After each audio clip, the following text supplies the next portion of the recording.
நெய் தீப வழிபாடானது ஆரம்பமாக இருக்கிறது. இவ்வாறு இருக்கிற சமயக்கும் மாணவர்கள் இருந்தால் அவர்கள் நெய் தீபத்தை ஏற்றுமாறு அன்போடு கேட்டுக்கொள்கிறோம். முதலாவதாக தீபமேற்றுதல், ஆலயத்திலிருந்து தீபம் கொள்வது முதல் தீபத்தை ஏற்றவும். இந்த தீபத்தை ஏற்றுவதற்காக நம்முடைய ஆலய போட்டி பிரம்மஸ்ரீ கிருஷ்ணராஜ் போட்டி அவர்களை அன்புடன் அழைக்கின்றோம்.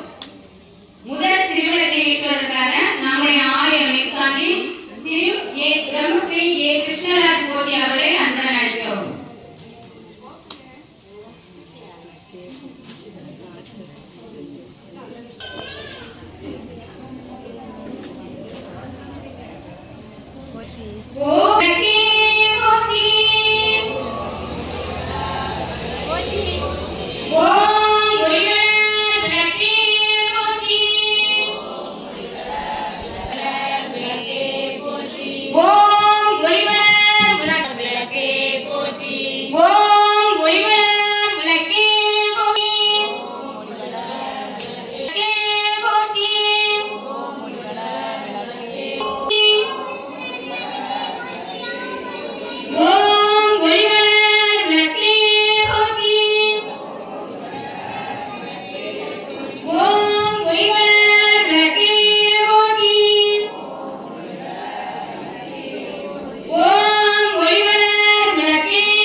எல்லோரும் கேட்டு சொல்ல நித்யம் ஜாய